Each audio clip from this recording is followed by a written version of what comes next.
Hey, y'all, this is Ming and Chu from Two Mom Boys, and this week we'll be talking about toxic relationships. Ooh, that's a good one. And I think I'll say off the bat, like toxic relationships, encompass two people, and so Mhm. men do experience toxic relationships too. I think sometimes we hear a lot of stories from women being in toxic relationships, but men are in toxic relationships too. And so we want to talk today about a male perspective on toxic relationships. So, Chu, have you ever been in a toxic relationship? Well, if anyone has ever been in a relationship, I'm pretty sure they have been in a toxic relationship. Mhm. But for like, it's funny because my most toxic relationship was actually my marriage. Okay. But Ming, have you been in one? Yeah, I'd say, I wouldn't characterize every relationship as a toxic relationship, but there are points in time of some relationships that have gotten very toxic. But I Mhm. think there have been some relationships where like a lot of it was toxic. So that would be like more of a toxic relationship that I would have felt to be in. Yeah. So what are some of the behaviors then that you see women exhibit that make you say this is a toxic relationship or is toxic? Well, some that I can think of is constant complaining, Hmm. complaining about your family, complaining about your life, why are we so poor? Like, why can't we do this? Why can't we do that? And I was like, oh my God. But another thing is Hmm. always needing to win an argument. That's a good one. Always. So like for me, like I can never win. So but yeah. But the other one that really annoys me is controlling. Hmm. No, you can't go drink with your boys. No, you can't go play basketball. You can't go play volleyball. You can't do anything. You need to spend time with me. You need to spend time with the kids. You Hmm. know, there's just no freedom. Yeah, that would suck. Yeah. But what about you? So some of the ones that I probably say I've experienced is fighting unfairly. I think sometimes they fight. They know things that purposely hurt you, so they go there. With every fight, whether or not you need to go there, they just I don't know want to hurt you. I suppose Mm. that's been one. Another big one has been like never being able to forgive and get over things, and so they always bring up the past to bring up in every argument, whether the argument itself at that point is related to that thing or not, that thing gets brought in somehow. And sometimes it's like things that you've like women, like let's just say you've dated women before you dated them, and they don't like that for some reason, and then they keep bringing that up in your relationship, even though that has never had any impact on your relationship, Mhm. stuff like that. And another big one, I guess you can see like I've probably had a lot of toxic experiences in my relationships has been never apologizing or taking accountability for their actions. Like even like they never think they're wrong, or when they're wrong they refuse to ever communicate to you, that they're wrong. And so you again going back to what you said about never winning, it's not about winning or losing, but you just always feel like this is a person who never acknowledges like your feelings, I guess, in a sense. Mhm. And then one big one I think is easy to really see is, I mean, I don't want to like, I mean, basically I'll just say what it is, like just being extra dramatic.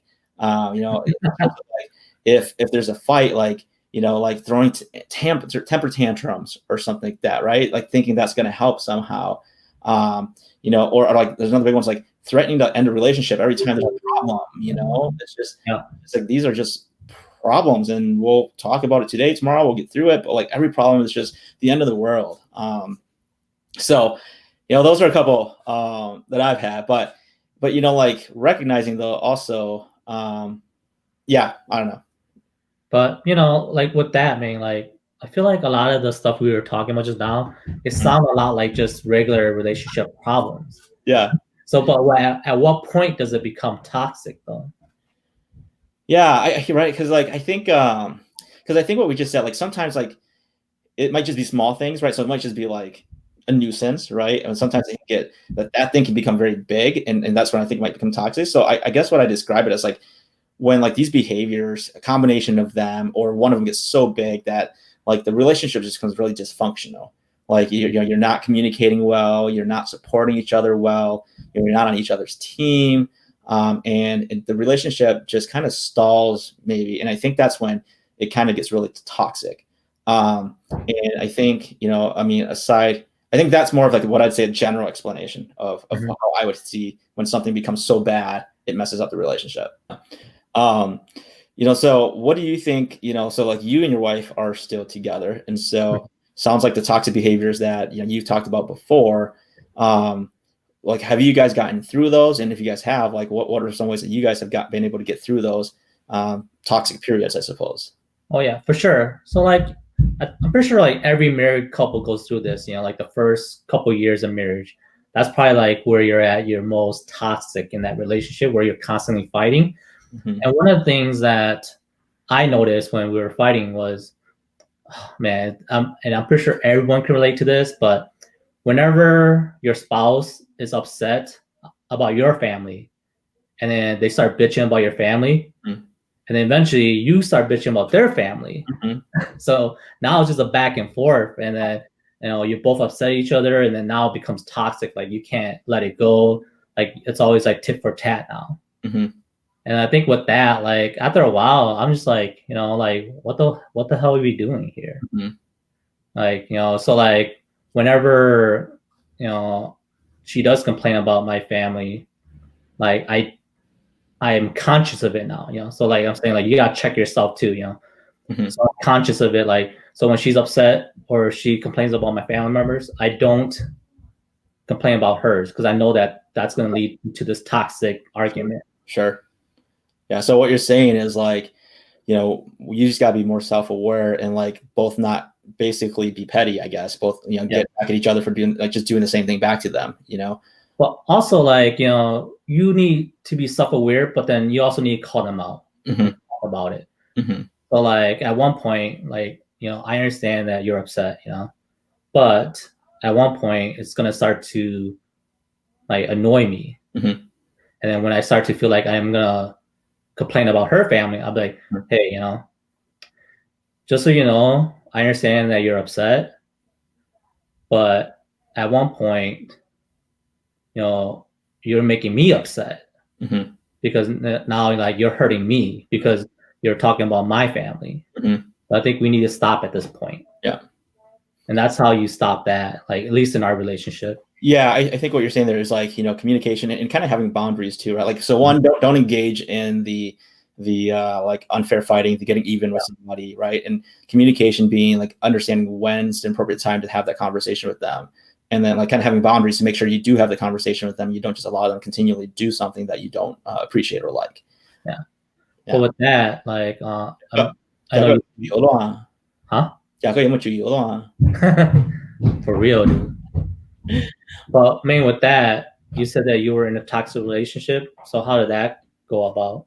Yeah, I mean, kind of like you, like my marriage was like very toxic at the beginning because we had a lot of problems. I think every new couple kind of has a ton of problems in the beginning that they try to work through, and eventually we work through enough of them to a point where like you're steady, you're more steady, And so that was definitely a lot of issues when we first started, and then those eventually started to die down. However, there were still some behaviors that obviously both of us were exhibiting because it was a toxic relationship. It takes two people that we just couldn't get past. And I'd say we both probably tried as best as we could to get past it because nobody is choosing to be in a toxic relationship. I don't know. Okay, aside from people who are just like mentally wrong in the head, right? Nobody intentionally tries to choose like to exhibit toxic behaviors, And so we both just couldn't, I guess, be aware enough. Kind of what you mentioned of ourselves and be able to figure out ways to effectively deal with it. And so ultimately, I think it got to the point where we both recognized that it was becoming harmful because it was building a toxic environment for our daughter. She was getting older. And so, you could see how she started reacting to you guys when your relationships are getting really toxic and the environment was really bad. So I think, we both recognize and acknowledge that, and we acknowledge that we could at that time we couldn't neither party could really do something to get us beyond that we both kind of thought that the best thing for us to do was to separate so that our daughter didn't have to grow up in an environment where mom is hurting dad is hurting mom, and things are just really toxic. And with that, meaning like I feel like that's really important that you mentioned that, because at one point, it's great, like, in a toxic relationship, it's great if you can resolve all your issues. But if you can't, at one point you need to just take a step back or walk away from it. Because that toxicity will like overflow onto your other relationships in your family or like your friends. So I think it is like important that if you can't solve it, move on. Yeah, and I think it's a scary. What I say is it's a scary thing to leave something that you're comfortable and used to, but it can also be very freeing. Not being in that environment all the time. So, right. That's all we got for you guys this week. All right. Well, thanks for tuning in, guys. We'll see you guys in a week or two. All right. Peace. Peace. Cho